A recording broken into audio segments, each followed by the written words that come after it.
ये कहानी एक ऐसे लड़के की है जिसके पास कोई पावर्स नहीं थे।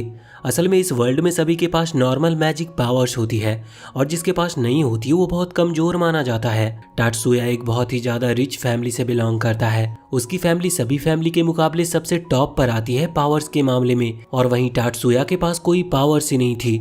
ये देखते हुए उसकी मदर ने उसके ऊपर कुछ एक्सपेरिमेंट किए जिससे कि उसकी पावर लौट सके, लेकिन उसके बावजूद भी उसके पास कोई पावर नहीं आई। इस चीज में टाटसुया ने अपने इमोशंस और डिजायर्स को खो दिया, लेकिन उसकी मदर फिर भी नहीं रुकी। टाटसुया भले ही रुकने को कहता लेकिन वो नहीं सुनती। अब इसी तरह से ये एक्सपेरिमेंट चलते रहे और टाटसुया बड़ा हो गया। एक दिन अचानक से टाटसुया ने अपनी पावर को महसूस किया। उसके पास अब पावर आ चुकी थी, लेकिन उसने ये बात अपनी फैमिली में से किसी को नहीं बताया, जिसकी वजह से उसे यूजलेस समझा गया और अपनी ही सिस्टर का बॉडीगार्ड बनाकर रख दिया। तो कहानी की शुरुआत में हम देखते हैं कि अभी टाटसुया की मदर और उसकी सिस्टर मियुको कहीं जा रहे थे। असल में अभी वो प्लेन से एक दूसरी जगह पर जा रहे हैं क्योंकि वहाँ पर एक फंक्शन होने वाला है, जिस फंक्शन में उनकी फैमिली को इनवाइट किया गया है। वहाँ पर जाते हुए वो सभी अभी बिजनेस क्लास में ट्रैवल कर रहे थे, लेकिन टाटसुया को नॉर्मल बाकी सभी के साथ बैठा दिया था, जहाँ पर वो भूखा प्यासा बैठा रहता है। अब वहाँ एयरपोर्ट पर पहुँचने के बाद मियुको अपनी मदर से कह रही थी कि क्या हमें इसे हमेशा अपने साथ लेकर चलना चाहिए। मुझे ये बात बहुत बेकार लगती है। उस पर उसकी मदर कहती है कि तुम बस उसे अपना सर्वेंट समझ सकती हो, तुम्हें उसे ज़्यादा कुछ समझने की जरूरत नहीं। अब जिस होटल में वो रुकने वाले थे वहाँ पर आने के बाद मियुको कह रही थी कि मैं प्लेन में बैठे बैठे थक गई। इस पर उसकी मदर हाँ कर देती है। बस वो कहती है कि टाटसुया को भी अपने साथ लेकर जाना, लेकिन मियुको ऐसा चाहती नहीं थी, लेकिन उसे उनकी बात माननी पड़ती है। अब वो टाटसुया के साथ वहां से चली जाती है और हम देखते हैं कि वो सनसेट एंजॉय कर रही थी। तभी अचानक से वो किसी से टकराने वाली थी कि टाटसुया उसे बचा लेता है। असल में वो इस जगह के सोल्जर्स हैं, लेकिन वो सोल्जर जानबूझकर मियुको से टकरा गया था और इसके बाद वो मियुको पर ही चिल्ला रहा था, लेकिन टाटसुया मियुको को पीछे करते हुए खुद आगे आता है, जिस पर उस सोल्जर को गुस्सा आ जाता और अभी वो टाटसुया पर हमला करने ही वाला था, लेकिन टाटसुया उसके अटैक को बहुत ही आसानी से रोक लेता है। ये देखकर वो सोल्जर और साथी मियुको दोनों ही बहुत ज्यादा हैरान थे, लेकिन इसके बाद वो सोल्जर फिर से अपनी पूरी पावर से हमला करने वाला था। टाटसुया पहले तो उसे वार्न करता है और कहता है कि वो बहुत बड़ी गलती कर रहा है, लेकिन वो सोल्जर नहीं मानता, जिसके बाद वो हमला करता है, लेकिन टाटसुया पहले ही अपना अटैक करके उसे नीचे गिरा देता है। ये देखकर मियुको तो और भी ज्यादा हैरान थी। इसके बाद टाटसुया उसे वहां से ले जाता है। अब जब वो लौटकर जा रहे थे तो मियुको हैरान थी और उसने कभी अपने भाई की इतनी पावर को महसूस नहीं किया था। उसका टाटसुया को देखने का नजरिया बदल गया था। वापस लौटने के बाद वो सभी को बताती है कि टाटसुया ने उसकी जान बचाई, लेकिन टाटसुया कहता है वो बस ऑर्डर को फॉलो कर रहा था। इस पर उसकी मदर कहती है कि हाँ, ऐसा तुम्हें करना भी चाहिए। अब बाद में हम देखते हैं कि अभी टाटसुया की मदर की तबीयत थोड़ी खराब थी। इस वजह से जो वहाँ पर रॉयल पार्टी होने वाली थी जिसके लिए वो यहाँ पर आए हुए थे, उसे संभालने के लिए मियुको को जाना था। हनामी वहाँ पर आकर मियुको से कहती है कि उनकी मदर की तबीयत खराब है, तुम भी वहीं जा रही हो और तुम टाटसुया को भी वहां पर लेकर जाना। अब मियुको मान जाती है। बाद में हम देखते हैं कि जब वो वहां से निकल गए थे तो हनामी मन में सोच रही थी कि वो खुद एक एआई रोबोट है, इसीलिए वो चाहती है कि मियुको और टाटसुया एक दूसरे को सिबलिंग की तरह ट्रीट करे। उसे टाटसुया के लिए थोड़ा बुरा लगता है। अब हम पार्टी के दौरान देखते हैं कि अभी मियुको वहां पर पहुंच चुकी थी। वो आगे आती है और सभी उसे नोटिस करते हैं, लेकिन टाटसुया को कोई भी नोटिस नहीं कर रहा था। वो अकेला वहां कोने में खड़ा हुआ था। मियुको जब आगे जाती है तो उसे अपने दो और सिबलिंग्स मिलते हैं और यहाँ पर वो उनसे मिलकर बहुत खुश थी, लेकिन वो दोनों ही सिबलिंग थोड़ी सी बात करके टाटसुया के बारे में पूछते हैं और इसके बाद वो दोनों ही वहाँ पर टाटसुया के पास आ गए थे। अभी उन दोनों बच्चों के फादर आकर वहाँ पर मियुको से कहते हैं कि माफ करना, वो नहीं जानते कि तुम याटसुबा फैमिली की सक्सेसर हो। और इसके बाद मियुको को इस चीज से कोई फर्क नहीं पड़ रहा था, पर जब वो वहाँ पर दूसरी तरफ देखती है तो अभी टाटसुया उन दोनों से ही बात करते हुए खुश था और स्माइल कर रहा था। ये देखकर मियुको थोड़ा सा जेलस फील करती है क्योंकि टाटसुया ने कभी भी उसके साथ बात करते हुए स्माइल नहीं की है, लेकिन फिर खुद को समझाने के लिए वो सोचती है कि याटसुबा फैमिली तो जापान की सबसे पावरफुल मेज फैमिली है। अगर वो लोग टाटसुया को इतना कमजोर समझते हैं तो सच में वो कमजोर होगा। इसीलिए वो सोचती है कि उसे ज्यादा चिंता करने की जरूरत नहीं है, लेकिन वो फिर से टाटसुया को स्माइल करते हुए देखती है और फिर से जेलस फील करने लगती है। वैसे अब ये पार्टी तो ऐसे ही चलती रहती है। कुछ दिन के बाद हम देखते हैं कि अभी टाटसुया, उसकी मदर, हनामी और मियुको सभी एक बोट पर घूमने के लिए आए थे। घूमते वक्त वो लोग फोटो ले रहे थे। मियुको कहती है कि उसे टाटसुया के साथ एक फोटो लेनी है, लेकिन टाटसुया पहले अपनी मदर से परमिशन लेता है और उसके बाद ही वो फोटो खींचते हैं। तभी अचानक से बोट की स्पीड बहुत तेज होने लगी थी और उसका ब्रेक भी फेल होने लगा था। साथ ही साथ अभी उनकी तरफ कुछ मिसाइल्स भी आ रही थी जो कि पता नहीं किसने चलाई थी। पर उन्हें देखकर टाटसुया तुरंत ही हाथ आगे करता और टाइम को स्लो कर देता है, जिसके बाद उसने उन मिसाइल को वहां पानी के अंदर डिस्ट्रॉय कर दिया था। ये देखकर मियुको समझ गई थी कि यह टाटसुया की पावर है, लेकिन वो बहुत ही ज्यादा हैरान थी कि टाटसुया अपनी पावर को अपने आप ही यूज कैसे कर सकता है, क्योंकि इस वर्ल्ड में मैजिक पावर का यूज करना इतना आसान भी नहीं था। उसके लिए भी कई गैजेट्स लगते हैं, साथ ही साथ बहुत ही ज्यादा कंट्रोल होना चाहिए। वैसे बाद में हम देखते हैं कि जब वो घर पर आते हैं तो वहाँ पर आर्मी कमांडर आया हुआ था। वो कह रहा था कि उन्हें इस चीज का नहीं पता कि आखिर वो मिसाइल चलाए किसने थे, मगर वो उसकी पूरी रिसर्च कर रहे हैं। पर तभी टाटसुया की मदर कहती है कि कोई जरूरत नहीं, वैसे भी वो हमें लगी नहीं। उसके बाद जब वो आर्मी कमांडर वहाँ से जाने लगा था तो उसे पता चलता है कि उसके जूनियर्स ने मियुको को परेशान किया था और टाटसुया ने उन्हें हरा दिया था। इस पर वो पहले तो टाटसुया और मियुको से उन सोल्जर्स के लिए माफी मांगता है और इसके बाद टाटसुया से कहता है कि अगर वो चाहे तो उनकी ट्रेनिंग कैंप में स्पेयर के लिए वो आ सकता है, और स्पेयर का मतलब उनकी ट्रेनिंग के लिए। असल में बाकी सभी टाटसुया को याटसुबा फैमिली का एक मेंबर समझते हैं, इस वजह से वो जानते हैं कि टाटसुया स्ट्रांग होगा, इसीलिए वो उसे ट्रेनिंग के लिए बुला रहे थे। अब टाटसुया तो इसके बारे में सोच भी नहीं रहा था, लेकिन उसकी मदर कहती है कि उसे वहां पर जाना चाहिए, क्योंकि वैसे भी वो घर पर रह जाता है और उसे कुछ आता भी नहीं, तो इससे वो थोड़ा फाइट करना भी सीख लेगा। तभी मियुको कहती है कि उसे भी उसके साथ जाना है। वो इसकी वजह बताती है कि वो अभी थोड़ी कमजोर है और जब टाटसुया उसे प्रोटेक्ट नहीं कर सकता तो वो खुद स्ट्रांग बनकर खुद को प्रोटेक्ट कर लेगी, और ये बस उसका एक बहाना था। लेकिन इस पर उसकी मदर हाँ कर देती है। अब अगले सीन में हम देखते हैं कि वो उस जगह पर पहुंच चुके थे जहां पर अभी बाकी सभी सोल्जर्स की ट्रेनिंग चल रही थी। ये दोनों बस अभी वहां पर खड़े होकर उन्हें देख रहे थे। तभी आर्मी कमांडर कहते हैं कि क्या तुम भी इनके साथ में ट्रेनिंग करना चाहते हो। अब टाटसुया पहले तो मियुको की तरफ देखता है, लेकिन वो कुछ रिएक्ट नहीं करती, इस वजह से टाटसुया ने हाँ कर दिया था। अब फाइट के दौरान हम देखते हैं कि जो वहां पर टाटसुया से लड़ने के लिए आया था वो सच में एक स्ट्रॉन्ग सोल्जर है, लेकिन टाटसुया उसके हर एक अटैक से बचते हुए उसे धीरे से पेट पर मारता है, जिसकी वजह से वो सोल्जर वहीं नीचे गिर जाता और हार जाता है। अब वहां पर दूसरे वाले को बुलाया जाता है। इसके अटैक बहुत ही ज्यादा फास्ट थे, लेकिन टाटसुया इसे भी हरा रहा था। और यहाँ पर हम देखते हैं कि टाटसुया जब अटैक करता है तो वो सामने वाला सोल्जर भी उसके अटैक को रोक लेता है, क्योंकि टाटसुया पूरी पावर से हमला नहीं कर रहा था। अब जब सामने वाला सोल्जर टाटसुया पर हमला करने ही वाला था तो वो उसका हाथ पकड़कर उसे नीचे गिरा देता है, और इसी के साथ वो हार चुका था। दूसरी तरफ हम देखते हैं कि मियुको तो अभी अपने भाई को लड़ते हुए देखकर हैरान थी, मगर तभी अब वो दूसरा सोल्जर जो कि टाटसुया को पहले मिला था वो यहाँ पर टाटसुया को फिर से चैलेंज करता है। वो रिवेंज लेना चाहता था उस दिन के लिए जिस दिन टाटसुया ने उसे मारा था। अब फाइट स्टार्ट होने वाली थी, लेकिन मियुको अभी चिंता कर रही थी, लेकिन टाटसुया कहता है कि उसे चिंता करने की कोई जरूरत नहीं है। अब फाइट स्टार्ट होती है और वो सोल्जर शुरुआत से ही अपने मैजिक पावर का इस्तेमाल कर रहा था।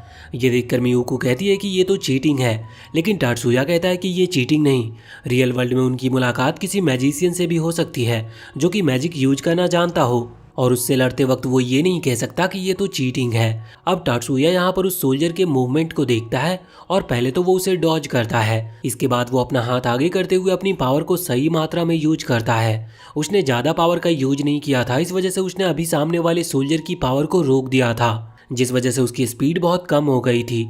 टाटसुया पास जाते हुए उसे नीचे गिरा देता और उसे हरा देता है। अब इसके बाद वो सोल्जर खड़ा होकर टाटसुया से हाथ मिलाता है और अब वो उससे अच्छे से बात कर रहा था। वैसे इन तीनों ही मैच में टाटसुया ने अपनी पावर का पूरी तरह से इस्तेमाल भी नहीं किया, क्योंकि वो जानता था कि अगर वो पूरी पावर का इस्तेमाल करेगा तो ये तीनों बचेंगे नहीं।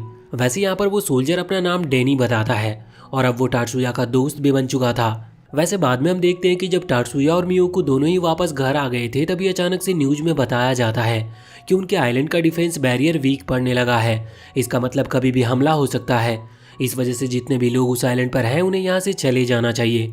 अब ये लोग भी प्लानिंग कर रहे थे यहाँ से निकलने की। वैसे तभी टाटसुया की मदर को एक कॉल आता है जो कि उसकी बहन का था। वो कह रही थी कि तुम्हें टाटसुया के ऊपर से वो स्पेल हटा देना चाहिए जो कि उसके पावर को कंप्रेस करता है। सीधी भाषा में कहें तो यहाँ पर वो टाटसुया के ऊपर उस स्पेल को हटाने को कह रही थी, जिससे कि टाटसुया अपनी पूरी पावर का इस्तेमाल कर सके। वैसे असल में ये टाटसुया की मदर की ट्विन सिस्टर है। अगले सीन में हम देखते हैं कि ये वहाँ से निकलने के लिए अभी एक शेल्टर के पास गए थे, क्योंकि सिचुएशन बिगड़ने लगी थी और यहाँ से निकलने का इतना टाइम ही नहीं है। शेल्टर के वहाँ पर हमें पता चलता है कि अभी ये जो इनका स्पेशल गार्ड है वो डैनी होने वाला है, और उसके साथ ही वहाँ पर और भी कई सारे गार्ड्स थे। इन्हें शेल्टर के अंदर रखा जाता है जहाँ पर और भी कई फैमिलीज थी। वैसे अभी सभी को थोड़ा अजीब महसूस हो रहा था, और वहीं टाटसुया को अचानक से गन की आवाज आती है जो कि इतनी दूर से आ रही थी कि बाकियों ने उसे सुना नहीं था। वो नीचे हाथ लगाते हुए महसूस करता है कि असल में इस जगह पर मैजिक यूज किया गया है जो कि उनकी पावर को एब्जॉर्ब करता है, जिस वजह से वो अपनी पावर का पूरी तरह से इस्तेमाल नहीं कर सकते। अब वो इस बारे में जानने के लिए बाहर जाने वाला था, इतने में ही उसकी मदर अपनी पावर से टाटसुया के ऊपर से उस स्पेल को हटा देती है जो कि उसके पावर को कम कर रहा था। इसके बाद अब वो बाहर आकर देखता है बाहर सिचुएशन थोड़ी खराब थी। हम अंदर आते हैं तो देखते हैं कि अभी एक सोल्जर की टीम वहां पर आ गई थी। वो सभी से कह रही थी कि सभी को उनके साथ चलना है क्योंकि वो शेल्टर खाली करने वाले हैं। लेकिन इस पर टाटसुया की मदर कहती है कि अभी वो बाकी सभी को ले जाए, उन्हें सबसे आखिरी में ले जाए क्योंकि टाटसुया अभी बाहर गया है। इस पर हनामी शॉक थी। वो पूछती है कि क्या उन्हें टाटसुया की चिंता हो रही है, लेकिन इस पर वो कहती है कि नहीं, उन्हें सोल्जर पर भरोसा नहीं। हम देखते हैं कि ये बात सही थी क्योंकि अब वो सोल्जर सच में इन लोगों के ऊपर गन तान देते हैं। लेकिन उन्हें बचाते हुए हनामी सामने आ गई थी और उसने एक बैरियर क्रिएट कर लिया था। दूसरी तरफ अभी डेनी भी वहां पर आ जाता है जो उस सोल्जर को इस तरह से बिहेव करते हुए देखकर हैरान था। वो उन्हें समझाता है पर वो कहते हैं कि डेनी बहुत ज़्यादा पावरफुल है और उन्हें कभी उतनी इज्जत नहीं मिली, इस वजह से वो उनका साथ नहीं देते।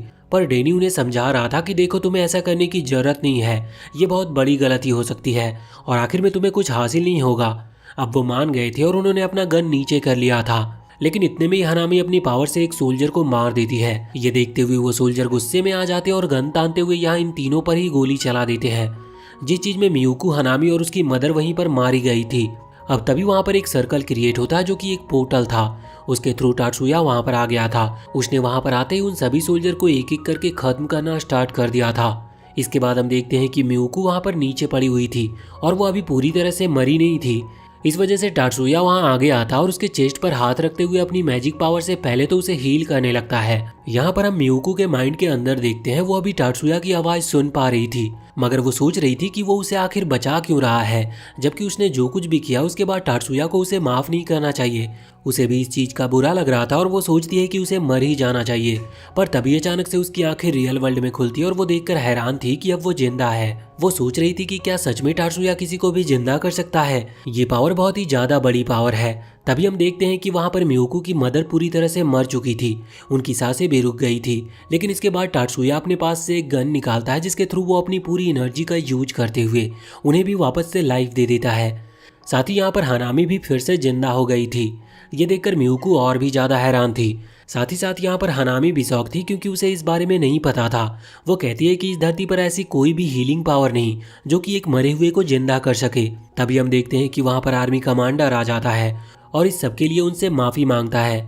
वो लोग उसे माफ कर देते हैं, लेकिन टाटसुया कहता है कि उसे आर्मी का सूट और टैंक चाहिए क्योंकि वो जानता था कि ये अटैक कहाँ पर हो रहा है। इस वजह से उसे आर्मी की मदद करनी थी। ये सुनकर आर्मी कमांडर हैरान थे, लेकिन वो इसके लिए मान जाते हैं।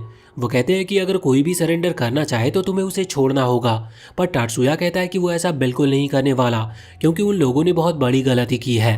बाद में जब टाटसुया जाने वाला था तभी वहाँ पर मियुको आकर उससे कहती है कि वो क्यों जा रहा है, वहाँ पर बहुत खतरा होने वाला है। लेकिन इस पर टाटसुया कहता है कि नहीं, जिन लोगों ने उसकी सिस्टर को चोट पहुंचाई वो उन्हें नहीं छोड़ेगा। साथ ही यहाँ पर वो बातों ही बातों में अपनी सीक्रेट को भी रिवील कर देता है। वो कहता है कि इस पूरे वर्ल्ड में उसके लिए उसकी छोटी बहन से ज्यादा और कोई खास नहीं। अगर कोई उसे चोट पहुंचाने की कोशिश करेगा तो इसके लिए वो पूरे प्लेनेट को भी डिस्ट्रॉय कर सकता है। और इतना कहते हुए वो वहाँ से चला जाता है। दूसरी तरफ हम देखते हैं कि वहाँ पर वो जो लोग हमला कर रहे थे वो बहुत ही ज्यादा लोग लेकर आए थे और वो अभी पानी के थ्रू इसी आइलैंड पर आ रहे थे और वहाँ पर हमला कर रहे थे। टाटसुया भी वहाँ पर अपने टैंक के साथ पहुँच जाता है। वो कुछ लोगों को तो अपनी पावर के साथ डिलीट ही करता जा रहा था, मगर इस चीज में उसे एक एक करके बहुत ज्यादा टाइम लगने वाला था। साथ ही यहाँ पर जो उसके साथी मरते जा रहे थे वो उन्हें भी हील कर रहा था। दूसरी तरफ ये सब चीज वहाँ पर मियुको और उसकी मदर देख पा रही थी। मियुको अपनी मदर से पूछती है कि आखिर टाटसुया की पावर का सीक्रेट क्या है। उसकी मदर को ये सब पहले से पता था। वो कहती है कि ठीक है, तो अब मैं तुम्हें बता ही देती हूँ। असल में यात्सुबा फैमिली सबसे पावरफुल मेज फैमिली है, लेकिन टाटसुया एक ऐसा लड़का था जिसके पास कोई मैजिक पावर्स नहीं थी। तो उन्होंने कोशिश की कि वो उसे जबरदस्ती एक मैजिक पावर दिला सके। इसके लिए जब उन्होंने एक्सपेरिमेंट स्टार्ट किए तो इसके दौरान टाटसुया ने अपने सारे सेंसेस और इमोशंस खो दिए। उसके पास बस एक चीज बची थी। यहाँ पर अभी वो चीज बताने वाली थी, लेकिन इसके पहले मियुको को ये भी पता चलता है कि असल में सिर्फ टाटसुया ही नहीं था जिसने उस एक्सपेरिमेंट के दौरान कुछ खोया हो। उसकी मदर को भी यही सेम चीज हुई थी। उन्होंने भी उस दौरान अपने सारे इमोशंस खो दिए। यहाँ पर मियुको को जानने को मिलता है कि टाटसुया के पास अब सिर्फ एक ही इमोशन बचा है, जो था उसकी बहन के लिए उसका प्यार। इसीलिए वो उसकी सिस्टर के लिए कुछ भी कर सकता है और उसी चीज का बदला लेने के लिए अभी वो उन लोगों पर हमला करने के लिए गया है। अब ये सुनकर मियुको को और ज़्यादा बुरा लगने लगता है और अब यहाँ पर उसे डबल बुरा इस चीज़ से भी लग रहा था क्योंकि उसकी मदर के पास इमोशंस नहीं है। तो अगर वो टात्सुया को इस तरह से ट्रीट करती है तो ये नॉर्मल सी बात है, लेकिन मियुको के पास तो इमोशंस हैं, फिर आखिर वो उसे इस तरह से क्यों ट्रीट करती थी जबकि टात्सुया हमेशा से उसकी हर बात मानता आया है। इस तरफ हम देखते हैं कि अभी टात्सुया के सामने 6 और शिप्स आ गई थी जो कि पावरफुल थी और इन्हीं की तरफ हमला कर रही थी। अब उन पर एक एक अटैक करने का कोई फायदा नहीं था। टात्सुया को जो भी अटैक करना होगा वो इतना पावरफुल होना चाहिए कि जिसकी वजह से ये 6 के 6 शिप्स खत्म हो सके। टात्सुया को उसके लिए टाइम लगेगा, वो टाइम मांगता है और अपने अटैक का यूज करने लगता है। उसके लिए उसे बहुत ज़्यादा मेजरमेंट करने की जरूरत थी कि उसे ये अटैक कहाँ पर करना है। दूसरी तरफ हम देखते हैं कि जब ये चीज़ हनामी देखती है तो वो टात्सुया की मदर से कहती है कि क्या वो टात्सुया की मदद करने जाए। इस पर टात्सुया की मदर कहती है कि ये उसकी मर्जी है, अगर वो जाना चाहती है तो जा सकती है, वो इस पर कुछ नहीं कह सकती। अब अगले सीन में हम देखते हैं कि वहाँ जब टात्सुया उस अटैक के लिए मेजरमेंट कर रहा था तब वो 6 शिप्स यहाँ इनके ऊपर हमला करती है। बाकी गार्ड्स उन्हें रोकने की कोशिश कर रहे थे पर वो ज़्यादा देर तक उसे रोक नहीं सकते थे। तभी वहाँ पर हनामी आ जाती है जो कि अपनी पावर से उन अटैक्स को रोकने लगती है। कुछ देर तो वो उन अटैक्स को रोकने में कामयाब रहती है क्योंकि उसने बैरियर का यूज किया था, लेकिन इस बैरियर को बनाने में उसकी पूरी एनर्जी खत्म हो चुकी थी और वो खुद भी एक एआई रोबोट है, इस वजह से जल्दी वो पूरी तरह से खत्म होने वाली थी। पर इतने में ही टात्सुया का मेजरमेंट पूरा हो जाता है। इसके बाद वो अपना अटैक का यूज करता और फिर वहाँ पर एक बहुत ही ज़्यादा तेज ब्लास्ट होता है। ये ब्लास्ट इतना ज़्यादा तेज था कि वो 6 शिप्स और साथ ही साथ बाकी जो सोल्जर नॉर्मल शिप्स पर थे वो सभी वहाँ पर मारे गए थे और एक बहुत बड़ी पानी की वेव इनकी तरफ आ रही थी, पर ये किसी तरह से वहाँ से भागते हुए बच जाते हैं। बाद में हमें ये भी पता चलता है कि अब हनामी नहीं बचने वाली क्योंकि उसने अपनी एनर्जी का ज़्यादा यूज कर लिया था। वैसे दिक्कत की बात नहीं थी, टात्सुया उसे फिर से हील कर सकता है, इसका मतलब वो उसे ठीक कर सकता था, पर हनामी इसके लिए मना कर देती है। वो कहती है कि वो एक एआई रोबोट है, उसे हमेशा ऑर्डर मानने पड़ते हैं और वो हमेशा दूसरे की मर्जी से जीती रही, जबकि वो ऐसा नहीं करना चाहती थी। अब वो मरने वाली है और ये उसकी खुद की मर्जी होने वाली है, इसीलिए वो टात्सुया से कहती है कि वो उसे ठीक ना करे, जिस पर टात्सुया भी उसकी बात मान जाता है। इसके बाद अब सीन चेंज होता है और हमें जानने को मिलता है कि अब पूरे 3 साल बीत चुके हैं इस इंसिडेंट को और अब टात्सुया और मियुको दोनों ही मैजिक हाई स्कूल ज्वाइन करने वाले हैं।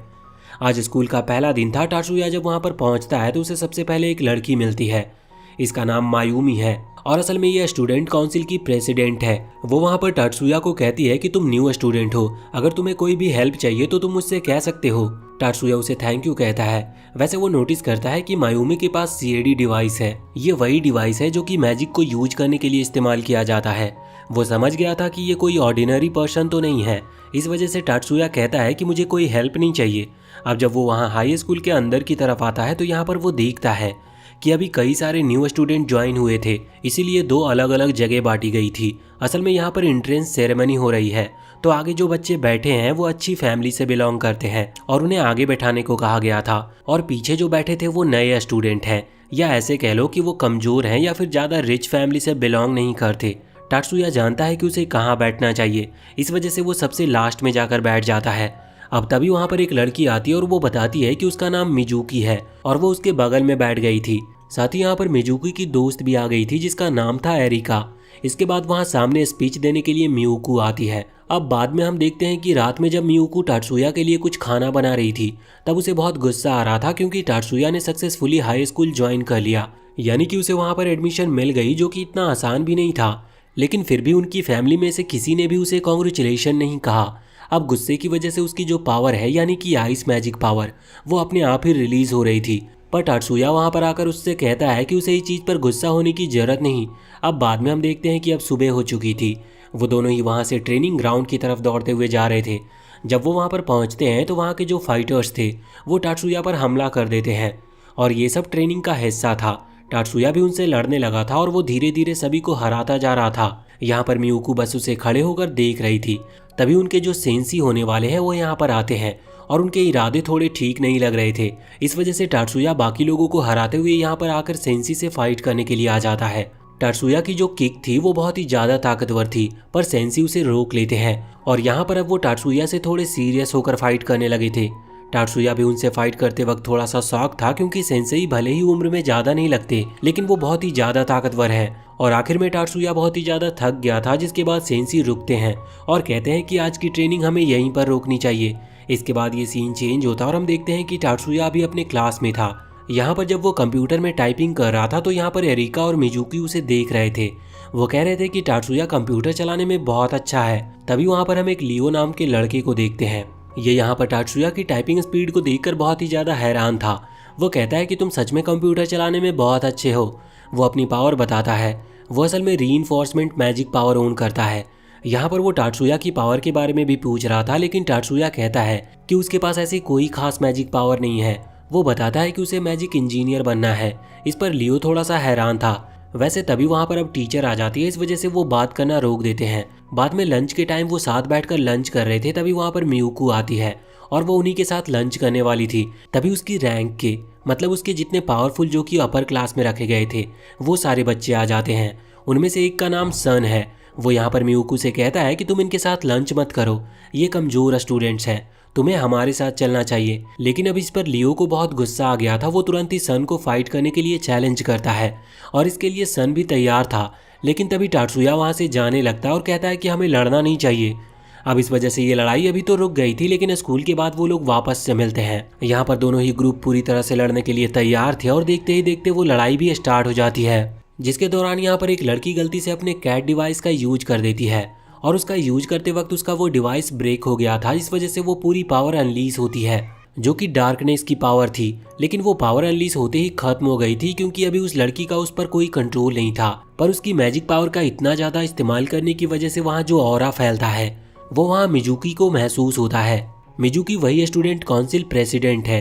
वो यहाँ पर आती है और उसके साथ यहाँ पर मैरी नाम की एक लड़की भी आती है, जो कि डिसिप्लिन मेंटेन करने की जो कम्युनिटी बनाई गई है उसकी लीडर है। वो यहाँ पर आकर इन सभी से कहती है कि तुमने बहुत बड़ी गलती की है।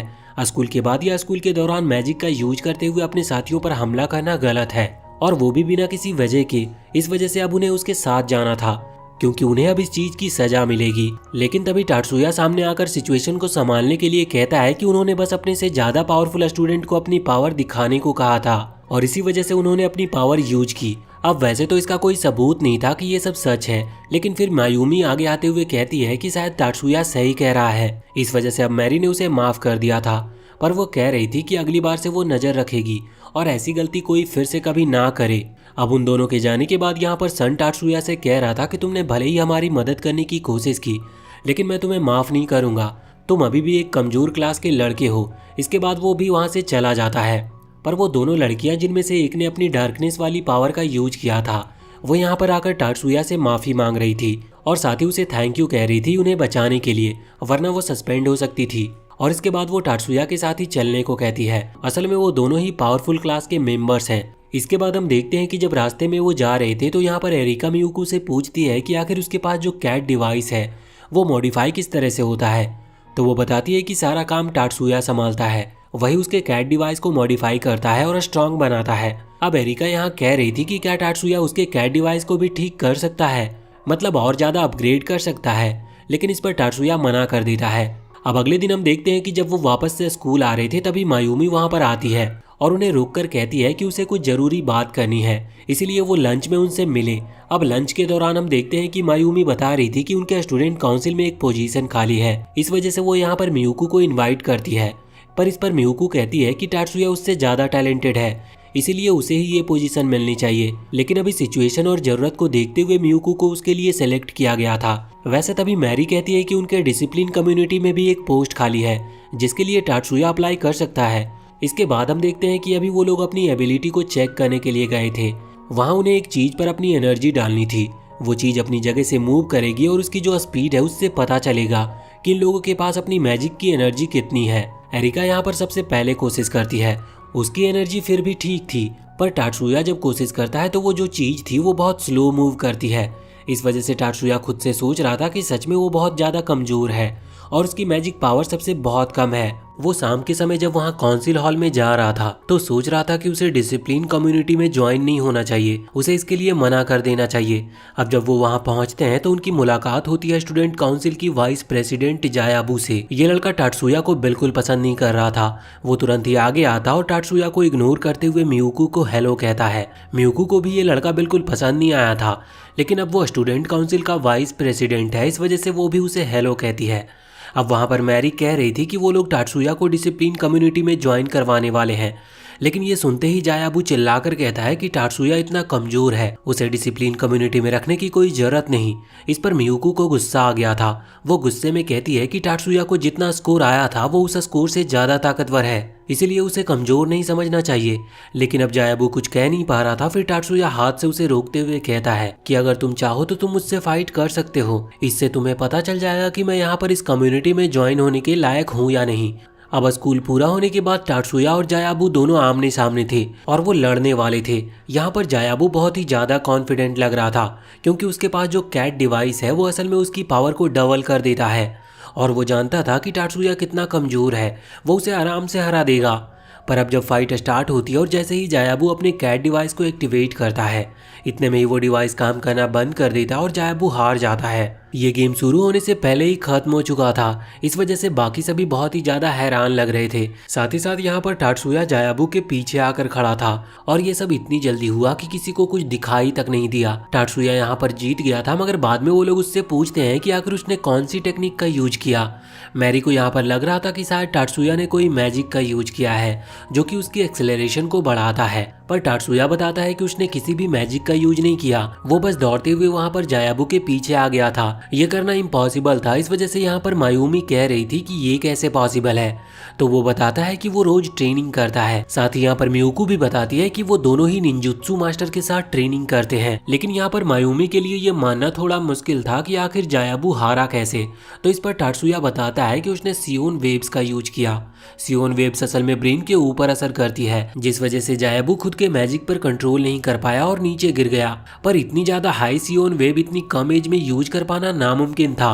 टाटसुया बताता है कि उसने एक साथ कई सारे सियोन वेव्स का इस्तेमाल किया था। वहीं पर एक लड़की खड़ी थी जिसका नाम सुजूने है। वो कहती है कि उसने सब कुछ फिगर आउट कर लिया। वो बताती है कि टाटसुया ने 3 सियोन वेव्स को एक साथ भेजा था, जिस वजह से जायाबू जैसे अभी नॉर्मल एज का स्टूडेंट उसे सहन नहीं कर पाया। दूसरी तरफ जायाबू भी ये सुनकर हैरान था, उसे अपनी गलती का एहसास हो गया था, इस वजह से वो मियुकू से माफी मांगता है। यहाँ पर वो टाटसुया से माफी नहीं मांग रहा था, क्योंकि उसे नहीं लग रहा था कि टाटसुया उसे माफ करेगा, और इसके बाद अब वो वहाँ से चला जाता है। अब उसी रात हम देखते हैं कि जब टाटसुया अपने कंप्यूटर पर काम कर रहा था तभी वहाँ पर मियुकू आती है और कहती है कि क्या वो उसके कैट डिवाइस को अपग्रेड कर सकता है। उस पर टाटसुया कहता है कि हाँ, मैंने बहुत टाइम से तुम्हारे कैट डिवाइस को चेक नहीं किया। वो उसे चेक कर रहा था, उसके पहले उसे मियुकू को पूरी तरह से मशीन में स्कैन करना पड़ता है। स्कैन करने के बाद हम देखते हैं कि मियुकू कोशिश कर रही थी कि वो टाटसुया के साथ प्लॉट डेवलप कर सके, पर टाटसुया इसके लिए तैयार ही नहीं था। अब मियुकू किसी डिवाइस का यूज करती है जिसमें से बहुत तेज लाइट निकलती है और टाटसुया वहां पर बेहोश होकर गिर जाता है, और जब उसे होश आता है तो अब तक सुबह हो चुकी थी और स्कूल जाने का टाइम भी हो गया था। आज डिसिप्लिन कम्युनिटी में टाटसुया का पहला दिन था।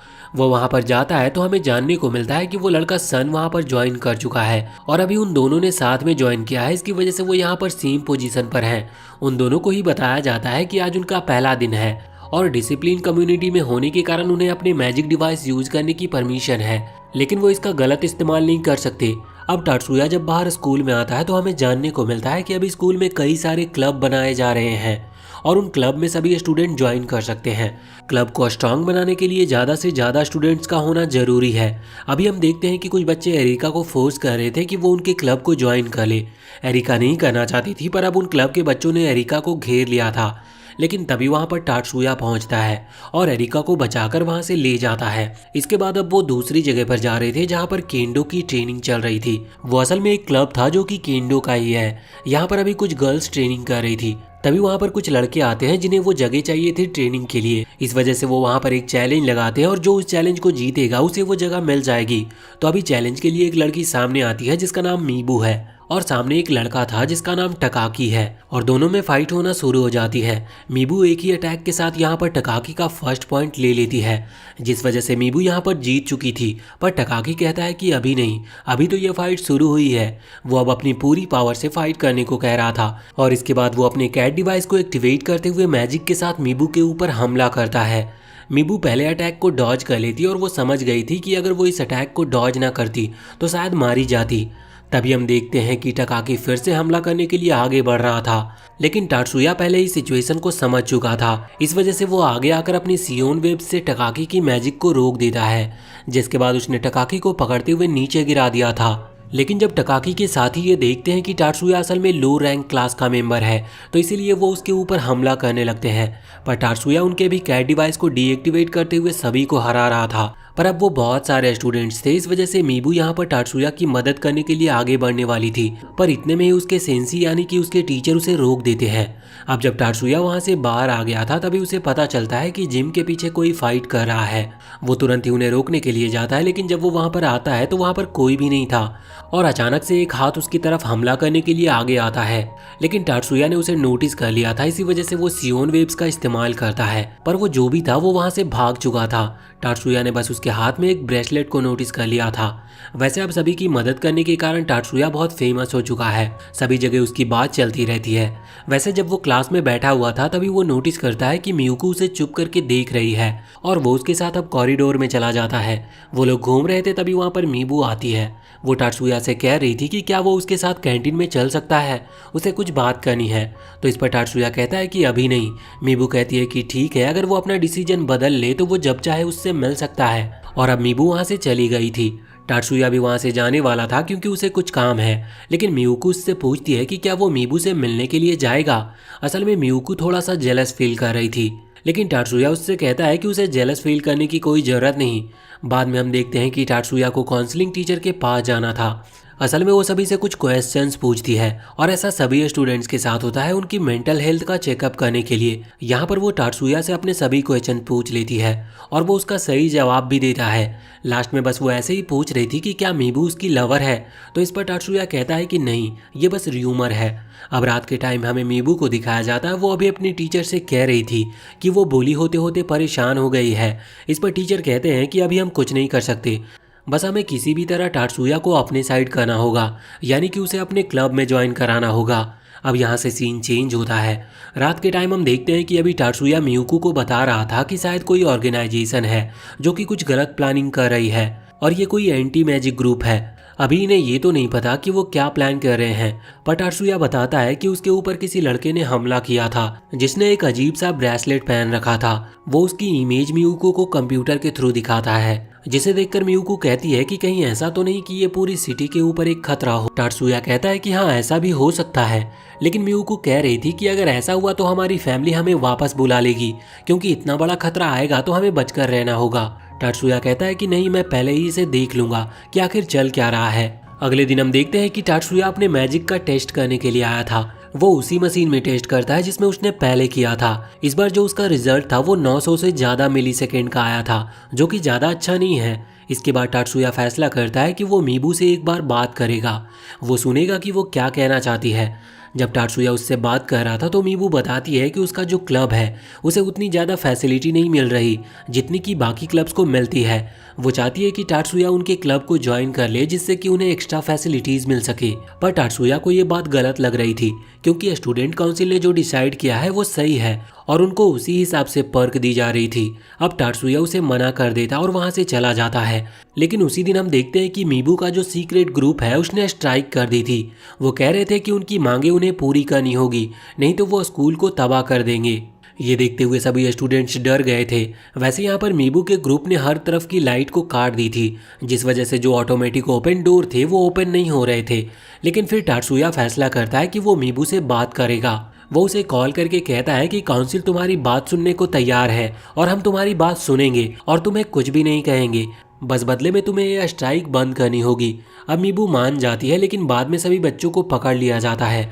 मीबू कह रही थी कि तुमने हमें धोखा दिया, लेकिन इसी वक्त यहाँ पर मायूमी आ जाती है और वो कहती है कि हम तुम्हें धोखा नहीं दे रहे, हम तुम्हारी बात सुनेंगे। अब यहाँ पर मीबू के क्लब की प्रॉब्लम सॉल्व हो चुकी थी, पर उसी दौरान टात्सुया नोटिस करता है कि एक सीनियर लड़का भी उसी की दोस्त को अपने क्लब को ज्वाइन करने के लिए कह रहा है। वैसे टात्सुया की दोस्त ने मना कर दिया था। बाद में जब वो लड़का चला जाता है तो टात्सुया की दोस्त उसे बताती है कि असल में ये लड़का मीबू के क्लब का लीडर है, यानी कि वो मीबू का टीचर भी है। ये सुनकर टात्सुया हैरान था और वो उसके हाथ में वही ब्रेसलेट भी नोटिस करता है। वो समझ गया था कि ये वही लड़का है जिसने उसके ऊपर हमला किया था, लेकिन अभी यहाँ पर वो उसे रोकता नहीं है। हम रात का सीन देखते हैं। टात्सुया और मियुको दोनों ही अपने सेंसी के पास गए थे। वहां पर आने के बाद सेंसी जब ये बात सुनते हैं तो वो बताते हैं कि हाँ, सच में केंडो क्लब का जो कैप्टन है वो एंटी मैजिक ग्रुप का मेंबर है। वो ये भी बताते हैं कि उस कैप्टन का जो भाई है वो जापान का एक फेमस एंटी मैजिक क्लब का मेंबर है। ये सुनकर टात्सुया हैरान था। वो समझ गया था कि ये लोग इस तरह से शांत नहीं बैठेंगे, ये जरूर कुछ ना कुछ करेंगे, क्योंकि इनका प्लान अपने क्लब को बेहतर बनाना नहीं बल्कि कुछ और ही है। अगले दिन हम देखते हैं कि अभी एक डिबेट चल रही थी, और ये इसीलिए क्योंकि जो केंडो क्लब है उन्हें अपनी पर्क बढ़ाने दे। इस वजह से वो कह रहे थे कि उन्हें क्या क्या फैसिलिटी मिलनी चाहिए जो कि बाकी क्लब्स को मिलती है। पर यहाँ पर मायूमी आगे आते हुए बताती है कि जिन्हें जितनी पर्क्स मिलनी चाहिए उतनी मिल रही है। असल में ये डिबेट इसीलिए रखी गई है जिससे कि सभी स्टूडेंट्स के सामने डिसाइड हो सके कि उन्हें जो पर्क दी जा रही है वो सही है कि नहीं, और अंत में ये फैसला होता है कि स्टूडेंट काउंसिल बिल्कुल सही कह रहा है। उन्होंने जितनी पर्क उन्हें दी है उतनी ही उन्हें मिलनी चाहिए। इस वजह से केंडो क्लब के स्टूडेंट्स बहुत दुखी थे। उसी दौरान हम बाहर देखते हैं कि जब ये डिबेट चल रही थी तो वहाँ बाहर कोई दो लोग एक बड़ा सा ट्रक लाकर खड़ा कर देते हैं और वहाँ से भाग जाते हैं। और कुछ देर बाद जैसे ही ये डिबेट खत्म होती है, वहाँ पर कुछ स्टूडेंट जिनके हाथ में वो ब्रेसलेट था वो वहाँ से भागने लगे थे, लेकिन काउंसिल का स्टूडेंट पहले से ही इस चीज़ के लिए तैयार थे और वो तुरंत ही उन्हें पकड़ लेते हैं। तभी खिड़कियों से कुछ स्मोक बॉटल्स अंदर की तरफ आती है, पर उन लोगों ने उन्हें भी मैजिक से बाहर की तरफ वापस फेंक दिया था। इसके बाद अब 3 लोग गन्स लेकर वहाँ उस हॉल के अंदर आ जाते हैं, पर इसके लिए भी वो तैयार थे। मैरी अपनी मैजिक पावर से उन्हें रोक देती है, जिस वजह से अब वो कुछ भी नहीं कर पाते। टात्सुया को भले ही ये बात पता नहीं थी कि इनकी अटैक करने की वजह क्या है, पर उसने बाकी चीजें सभी को बता दी थी, इसीलिए वो पहले से तैयार हैं। अब वो लोग बाहर जाते हैं जहाँ पर ज्यादा लोग गन्स लेकर तैयार थे, पर अब सभी लोग मिलकर काम कर रहे थे, इस वजह से वो लोग कुछ भी नहीं कर पाते। तभी वहाँ पर काउंसिल टीचर आती है और वो टात्सुया और बाकी सभी को बताती है कि इन लोगों का मेन मोटिव यहाँ हॉल के ऊपर हमला करना नहीं था, बल्कि यह स्कूल की लाइब्रेरी के ऊपर अटैक करने वाले हैं। और यहाँ पर उन्होंने ये हमला इसीलिए किया था जिससे कि हम डिस्ट्रैक्ट हो सके। वो यहाँ पर ये भी कह रही थी कि भले ही मीबू इनके साथ मिली है, लेकिन उसकी गलती नहीं है, क्योंकि जो उनका टीचर था यानी कि उस क्लब का लीडर वो एंटी मैजिक ग्रुप का मेंबर है। उसी ने मीबू को मैनिपुलेट करा उनके साथ मिलकर काम करने के लिए। अब टात्सुया और सभी फैसला करते हैं कि वो मीबू को बचाएंगे और ये ग्रुप जो चाहता है उसे वो करने से भी रोकेंगे। लियो कहता है कि मैं यहाँ के लोगों को संभाल लूंगा, जिसके बाद सभी वहाँ से आगे बढ़ गए थे। लियो भी सभी से अकेले लड़ रहा था। टात्सुया बताता है कि उसके पास रीइंफोर्समेंट मैजिक है, जिस वजह से उसके लिए सभी से अकेले लड़ पाना थोड़ा आसान है। उसे पता था कि वो बहुत ही जल्द उन लोगों को हरा देगा। इस वजह से वो लियो से कहता है कि वो जल्द से जल्द लाइब्रेरी में आ जाए। इन लोगों को हराकर लाइब्रेरी के बाहर पहुंचने के बाद टात्सुया अपनी पावर से स्कैन करता है कि वहां पर कौन खड़ा हुआ है, जिससे उन्हें थोड़ी आसानी हो सकती है। अब वो तुरंत ही लाइब्रेरी के अंदर आ गए थे। अंदर आने के बाद उनकी उससे फाइट होती है, लेकिन वो उन्हें हरा देते हैं और एक थोड़ा पावरफुल मेंबर वहां पर आता है। एरिका कहती है कि वो अकेले ही उससे लड़ लेगी, जिसके बाद टात्सुया और मियुको दोनों ही आगे बढ़ गए थे। मियुको टात्सुया की मदद करती है पहले आगे जाने में, उसके बाद वो अपने डिवाइस की मदद से उड़ते हुए टात्सुया के पीछे आ रही थी। अब उसी लाइब्रेरी के एक सीक्रेट रूम में हम देखते हैं कि मीबू अभी खड़े होकर सोच रही थी कि उसने जो किया वो सही था या गलत, क्योंकि उसने एंटी मैजिक ग्रुप के लीडर की मदद की है। और यहाँ पर हमें जानने को मिलता है कि असल में वो मिस्टीरियस मैन स्कूल के डेटा को चोरी करना चाहता है, और इसीलिए वो यहाँ पर लाइब्रेरी के अंदर उस डेटा को अपनी पेन ड्राइव में कॉपी कर रहे थे। पर उसी दौरान टात्सुया वहाँ पर आ जाता है और अपनी सियोन वेव की मदद से उन नेटवर्क्स को जैम कर देता है। अब उनमें से एक आदमी वहां पर टात्सुया के ऊपर हमला करने के लिए आगे बढ़ता है, लेकिन टात्सुया उसे बहुत ही जल्दी हराकर रोक दिया था। यहाँ पर मीबू ने अभी भी अपनी गलती नहीं मानी थी, लेकिन फिर मियुको जब उसे समझाती है, जिसके बाद उसे भी लग रहा था कि उसने सच में बहुत बड़ी गलती की है, पर वो गलती मानना नहीं चाहती थी। तभी अचानक से पीछे से एक और आदमी जो कि वहाँ पर डेटा चोरी कर रहा था, वो मीबू को ऑर्डर देता है हमला करने के लिए। मीबू उनकी बात मान लेती है, पर टात्सुया ने उसके अटैक को भी रोक दिया था। जिसके बाद मीबू वहाँ से भागने लगी थी। अब मियुको उसे रोकने के लिए उसका पीछा करने वाली थी, लेकिन टात्सुया उसे रोक देता है। वो कहता है कि लाइब्रेरी के बाहर एरिका है जो उसे रोक लेगी। वहाँ बाहर हम देखते हैं कि बिल्कुल ऐसा ही होता है। एरिका भी मीबू को रोक लेती है, लेकिन मीबू यहाँ पर हार मानने के लिए तैयार ही नहीं थी। उसने तलवार उठा ली थी लड़ने के लिए, लेकिन एरिका उसे बहुत ही जल्द हरा देती है और वो बताती है कि उसने मैरी के साथ ट्रेनिंग की है, जो कि उन दोनों की ही सीनियर है। यहाँ बाहर हम देखते हैं कि अभी वो केंडो ग्रुप का कैप्टन यानी कि टीचर वहाँ से भाग रहा था, लेकिन तभी उसे कुछ लोग रोक लेते हैं और पकड़ लेते हैं। अब शाम के टाइम हम देखते हैं कि मीबू को होश आ चुका था। असल में वो फाइट के दौरान बेहोश हो गई थी। होश में आने के बाद वो सभी से माफ़ी मांगती है और कहती है कि उसने बहुत बड़ी गलती कर दी। वो अकेली थी, इस वजह से वो उस टीचर की बातों में आ गई और उसने एंटी मैजिक ग्रुप को ज्वाइन कर लिया। अब ये लोग भी जानते थे कि असल में उस आदमी ने मीबू को मैनिपुलेट किया है, इस वजह से वो मीबू को माफ़ कर देते हैं। वैसे यहाँ पर मीबू अभी टात्सुया से खासकर माफ़ी मांग रही थी। टात्सुया ने भी उसे माफ़ कर दिया था। तभी वो नोटिस करते हैं कि उनकी जो काउंसिल टीचर है वो वहाँ गेट के पास खड़े होकर उन लोगों की बातें सुन रही है। वो वहाँ पर आकर बताती है कि उन्होंने एंटी मैजिक ग्रुप के लीडर के सीक्रेट हाइड आउट का पता लगा लिया है। ये सुनते ही वो सभी हैरान थे। वो फैसला करते हैं कि वो अभी वहाँ पर जाएंगे और उस लीडर को पकड़ेंगे, क्योंकि यहाँ पर सिर्फ उस लीडर के प्यादे मौजूद थे। अब टात्सुया और बाकी सभी वहाँ के लिए निकल गए थे। यहाँ पर सब नहीं आए थे, बस कुछ कुछ टात्सुया के साथ आए थे। अब उस जगह के बाहर पहुँचने के बाद टात्सुया अपनी पावर से स्कैन करता है कि यहाँ इस बिल्डिंग में सच में बहुत ज़्यादा लोग हैं। अब जब वो उस गेट के बाहर आते हैं जिसके अंदर वो लीडर था, तो वो नोटिस करते हैं कि यहाँ पर भी बहुत सारे मेंबर्स हैं और सभी के पास गन्स भी हैं, लेकिन फिर भी टात्सुया और मियुको दोनों ही अंदर आ गए थे। यहाँ पर अंदर आने के बाद अभी वो लीडर उनके ऊपर हमला नहीं करता। वो कहता है कि तुम सच में बहुत समझदार हो जो तुमने मेरे सारे प्लान का पता लगा लिया। साथ ही यहाँ पर वो अपने ग्लासेस को हवा में फेंकता है और अपनी उस टेक्निक का यूज करता है जिस टेक्निक से उसने मीबू के माइंड को कंट्रोल किया था। और यहाँ हमें पता चलता है कि उसने अपनी बातों से मीबू को मैनिपुलेट नहीं किया था, बल्कि उसके पास एक ऐसी मैजिक पावर है जिससे कि वो किसी को भी अपने वश में कर सकता है। और यहाँ पर वो टात्सुया के ऊपर भी वही पावर का यूज कर रहा था, लेकिन वो देखता है कि उसकी पावर काम ही नहीं कर रही। उसे समझ नहीं आ रहा था कि ऐसा क्यों हो रहा है, पर अब उसके पास इसके अलावा और कोई चारा भी नहीं था, क्योंकि उसके पास सिर्फ एक ही मैजिक पावर है और अगर ये भी काम नहीं करती है तो उसे बस अब गोली चलानी होगी। वो बाकी सभी से गोली चलाने को कहता है, लेकिन इतने में ही उन सभी की गन अचानक से टूटकर नीचे गिर जाती है। ये देखकर वो और भी ज्यादा हैरान थे, इसीलिए वो वहां से भागने लगते हैं, लेकिन टात्सुया उसके पीछे जा रहा था।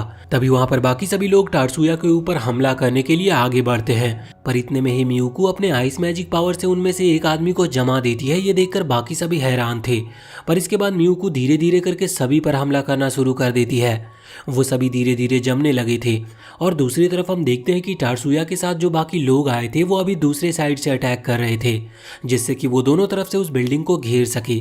वहाँ के लोगों को भी टात्सुया का एक दोस्त संभाल रहा था। हम देखते हैं कि अब टात्सुया एक दूसरे कमरे से बाहर आ जाता है जहाँ पर वो लीडर आकर छुपा था, पर यहाँ पर फिर से बहुत सारे लोग थे।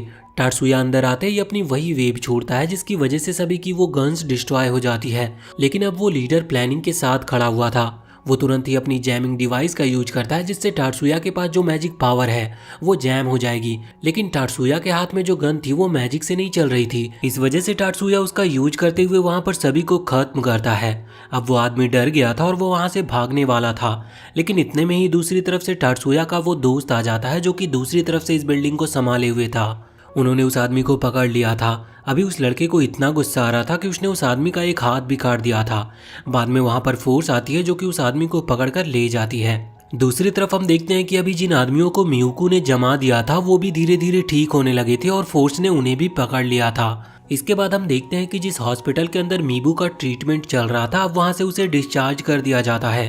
इसका मतलब अब वो पूरी तरह से ठीक थी। वहाँ पर मीबू के फादर भी आए हुए थे जो कि टात्सुया को थैंक यू कहते हैं, क्योंकि उन्हें भी कुछ टाइम से मीबू का बिहेवियर थोड़ा अलग लग रहा था, पर अब उन्हें वजह पता चल चुकी थी और अब मीबू ठीक है, इसीलिए वो भी खुश थे। यहाँ जब टात्सुया वापस अपने दोस्तों के पास आता है तो उसे यहाँ पर पता चलता है कि मीबू उसे लाइक करने लगी है और वो लड़का कीराहारा जिसने टात्सुया की वहाँ पर उस एंटी मैजिक ग्रुप के लीडर को पकड़ने में मदद की है वो भी मीबू को लाइक करता है, लेकिन मीबू ने उसे फ्रेंड जोन कर दिया था। अब वापस घर लौटते समय मियुको टात्सुया से पूछ रही थी कि उसकी एबिलिटी और ब्रेन हाई स्कूल के स्टूडेंट से ज़्यादा डेवलप्ड है, फिर आखिर वो हाई स्कूल में क्यों पढ़ रहा है। इस पर टात्सुया कहता है कि उसे बस यहाँ पर मजा आता है, इसीलिए वो यहाँ पर है। अब उसी रात की बात है, टात्सुया और मियुको दोनों ट्रेनिंग के लिए निंजुत्सु सेंसेई के पास आए थे। यहाँ पर अभी उनकी ट्रेनिंग चल रही थी और दोनों ही ट्रेनिंग में काफ़ी अच्छा परफॉर्म कर रहे थे। लेकिन तभी टाटसुया नोटिस करता है कि वहाँ पेड़ के पीछे उन्हें कोई छुपकर देख रहा है। और जब वो उसे सामने आने को कहता है तो उन्हें पता चलता है कि ये असल में उसकी काउंसलिंग टीचर है। टाटसुया उन्हें देखकर हैरान था। वो इसकी वजह पूछता है तो इस पर उसके सेंसी बताते हैं कि असल में काउंसलिंग टीचर उनकी पुरानी स्टूडेंट है। यहाँ पर टाटसुया को ये भी जानने को मिलता है कि काउंसलिंग टीचर असल में एक सिक्योरिटी एजेंसी के लिए काम करती है, लेकिन ये सीक्रेट रिवील ना हो इस वजह से वो हाई स्कूल में काउंसलिंग टीचर का भी काम कर रही है। अब अगले ही दिन मायूमी सभी को बताती है कि कुछ दिनों के बाद एक कंपटीशन होने वाला है। ये सभी स्कूलों के बीच होगा और ये 10 साल में एक बार होता है। अगर एक बार वो इस कंपटीशन को जीत ले तो 10 साल उन्हीं की बात चलेगी, मतलब उनकी रिस्पेक्ट सभी दूसरे स्कूलों में सबसे ज्यादा बढ़ जाएगी। इस वजह से उसे किसी भी तरह से इस कंपटीशन को जीतना था। इसके लिए वो टीम बना रही थी, मतलब टीम तो नहीं कह सकते क्योंकि यहाँ पर कई सारे गेम्स होंगे, इस वजह से कई सारे बच्चे जाने वाले हैं, पर फिर भी उन लोगों को सोच समझकर स्टूडेंट्स को ले जाना होगा। अभी टाटसुया किसी भी गेम में पार्टिसिपेट करने के लिए इंटरेस्टेड नहीं था, लेकिन उसे यहाँ पर टेक्निकल स्टाफ में रखने का डिसाइड होता है। मगर अभी उसे खुद को साबित करना था, जिसके लिए वो कीराहारा का कैट डिवाइस पूरी तरह से कॉपी करता है। उसने वो बिल्कुल परफेक्टली कॉपी कर लिया था। कीराहारा जब उसे यूज करता है तो उसे कोई प्रॉब्लम नहीं हो रही थी। यहाँ पर टाटसुया की टाइपिंग स्पिरिट भी देखकर वो शॉक थे। इसका मतलब टाटसुया किसी भी इंफॉर्मेशन को बहुत ही जल्दी टाइप कर सकता है और ये उनकी टीम के लिए एक प्लस पॉइंट हो सकता था। इस वजह से फाइनली सभी की परमिशन के साथ टाटसुया को टेक्निकल स्टाफ यानी कि उनकी टीम में रख लिया जाता है। अब जब टाटसुया घर पर आता है तो उसे मेजर की तरफ से एक वीडियो कॉल आती है, जिसमें मेजर बताते हैं कि वो जिस जगह पर कंपटीशन के लिए जा रहे हैं वहां पर एक अननोन टीम को देखा गया है। अभी उनके पास उनकी कोई जानकारी नहीं है, पर टाटसुया को थोड़ा सतर्क रहना होगा और अगर कुछ गड़बड़ हुई तो उसे इन्फॉर्म करना है। बाद में यहाँ पर मियुको आती है जो कि अभी दूसरे क्लॉथ में थी और ये उसने वहाँ पर कॉन्टेस्ट के लिए चुने हैं। टाटसुया कहता है कि तुम अच्छी लग रही हो। वैसे यहाँ पर वो बताता है कि वो एक फ्लाइंग डिवाइस पर काम कर रहा है जो कि लगभग उसने कंप्लीट कर लिया है। वो दोनों मिलकर वहाँ पर उस फ्लाइंग डिवाइस को चेक करते हैं जो कि परफेक्टली काम कर रहा था। इस वजह से वो अगले ही दिन डेवलपमेंट सेंटर जाते हैं क्योंकि अभी तक उसने किसी प्रोफेशनल से इसे चेक नहीं करवाया था। वहाँ पर एक प्रोफेशनल उस डिवाइस को चेक करता है और वो कहता है कि ये काम कर रहा है, तुम इसका यूज कर सकते हो। और इसका यूज वो सीक्रेटली उस कंपटीशन के दौरान करेंगे। अब इसके बाद हम देखते हैं कि जब वो दोनों वहाँ से निकल रहे थे तभी रास्ते में इन दोनों को इनके फादर और उनका एक बटलर मिलता है।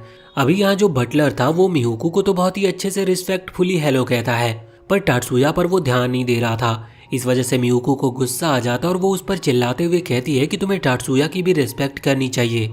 पर बटलर कहता है कि नहीं, मियुको उनके सक्सेसर है लेकिन टाटसुया कोई नहीं है। वो सभी टाटसुया को बस सर्वेंट की तरह मानते हैं। इस पर मियुको को गुस्सा आ जाता और वो तुरंत ही अपनी एनर्जी से उसे जमाने वाली थी, पर टाटसुया उसे रोक देता और वो दोनों वहां से चले जाते हैं। अब अगले दिन स्कूल में टाटसुया सभी को बताता है कि अब वो टेक्निकल स्टाफ का मेंबर है। इस वजह से उन सभी के कैट डिवाइस अब वही संभालेगा। अभी दूसरी तरफ हम देखते हैं कि अभी मिजुकी को कुछ आवाज आती है। वो एक रूम की तरफ जा रही थी तो उसे पता चलता है कि उनकी क्लास का एक लड़का मीको ही को इस वक्त मैजिक की प्रैक्टिस कर रहा था। वो अभी स्पिरिट समन करने की कोशिश कर रहा था जो कि मिजुकी को चोट पहुंचा सकती थी, पर इतने में ही टाटसुया वहां पर आकर मिजुकी को बचा लेता है। वैसे बाद में टाटसुया मीको हिको से पूछता है कि आखिर वो कर क्या रहा था, तो इस पर वो बताता है कि वो स्पिरिट समनिंग की प्रैक्टिस कर रहा था लेकिन वो इसमें कामयाब नहीं हो पा रहा। ना जाने वो अपनी मैजिक का सही यूज करना कब सीख पाएगा। पर तभी मिजुकी कहती है कि तुमने लगभग स्पिरिट समन कर ली थी। टाटसुया पूछता है कि वो किस तरह की स्पिरिट थी, तो मिजुकी बताती है कि वो ब्लू और लाइट कलर की स्पिरिट थी। लगता है वो कोई पावरफुल स्पिरिट थी। ये सुनकर मिको हिको हैरान था। वो चाहता था कि उसके पास भी एक ऐसी एबिलिटी हो जिससे कि वो अपने ही क्रिएट की गई स्पिरिट्स को देख सके। अब कुछ दिन के बाद हम देखते हैं कि अभी उन लोगों को उस कंपटीशन के लिए दूसरी जगह की तरफ निकलना था। जब वो रास्ते में एक बस से जा रहे थे तो टाटसुया अभी एक दूसरी चीज में आ रहा था, मतलब दो ग्रुप बांटे गए थे। अभी पहला ग्रुप जो बस में जा रहा है, हम देखते हैं कि उसकी तरफ कुछ वैन्स आने लगती है। असल में उस बस का एक्सीडेंट होने वाला था और वो वैन्स उनसे अभी टकराने वाली थी। एक वैन पलट गई थी जिसकी वजह से उसमें आग लग गई थी। अभी सब स्टूडेंट अपनी मैजिक का यूज करते हुए उस वैन को रोक सकते थे, पर सभी अगर एक साथ मैजिक यूज करेंगे तो उनके मैजिक आपस में टकराकर कैंसिल हो जाएंगे। इस चीज को देखते हुए यहाँ पर मायूमी उनके स्कूल के लड़के कासूडो से कहती है कि वो अपनी पावर का इस्तेमाल करे, लेकिन अगर वो यहाँ पर अपनी पावर का इस्तेमाल करेगा तो कोई असर नहीं होगा क्योंकि वो फायर को नहीं रोक सकता। ये देखते हुए मायूमी पहले अपनी पावर से उस फायर को बुझा देती है, जिसके बाद कासूडो ने उस वैन को रोक लिया था। अगले सीन में वो अपने डेस्टिनेशन पर पहुंच चुके थे। वैसे यहाँ पर आने के बाद टात्सुया मियुको से कह रहा था कि वो जो एक्सीडेंट हुआ था वो कोई गलती से नहीं हुआ, भले ही सिचुएशन देखकर ऐसा लगता हो कि एक वैन गलती से दूसरी वैन से टकरा गई, जिस वजह से तीसरी वाली वैन पलट गई और वो उनकी बस की तरफ आ रही थी। लेकिन असल में ऐसा नहीं था, जो वैन चला रहा था उस ड्राइवर ने जानबूझकर उस एक्सीडेंट को कराया था। अब उन्हें ये तो नहीं पता था कि ऐसा क्यों हुआ। इसके बाद हम देखते हैं कि अभी रात के टाइम अभी वो एक होटल में रुके हुए थे, लेकिन मीको ही को अभी अपनी ट्रेनिंग में लगा हुआ था। वो वहाँ होटल के बाहर था और रात के टाइम में अपने स्पिरिट को वो समन करने की कोशिश कर रहा था। इसी दौरान उसे दूसरी एनर्जी महसूस होती है। अब भले ही वो अपने स्पिरिट को देख नहीं पाता या फिर वो अपने मैजिक को पूरी तरह से कंट्रोल नहीं कर पाता, लेकिन उसे ये तो पता था कि ये जो एनर्जी है ये उसकी नहीं। इस वजह से वो समझ जाता है कि यहाँ पर कोई और है, पर उसे कोई दिख नहीं रहा था। लेकिन जिस डायरेक्शन से वो एनर्जी आ रही थी वो उसी डायरेक्शन में आगे बढ़ने का डिसाइड करता है। पहले वो सोच रहा था कि उसे इस चीज के बारे में इन्फॉर्म करना चाहिए, पर फिर उसे टात्सुया की याद आती है, जो कि ऐसी सिचुएशन में बिल्कुल नहीं डरता और अकेला आगे बढ़ जाता है। इस वजह से वो मोटिवेट होते हुए आगे बढ़ता है। पर अब यहाँ पर 3 लोग थे जो मीको हिको पर हमला करने वाले थे अपनी पावर से, लेकिन इतने में ही उनकी पावर को कोई डिस्ट्रॉय कर देता है। जब मीको हिको पीछे देखता है तो असल में वहाँ पर टात्सुया था और उसने उसे बचा लिया था और जो वो लोग थे वहाँ से भाग गए थे। अब मीको हिको उसे थैंक्स बोलकर वहाँ से चला जाता है।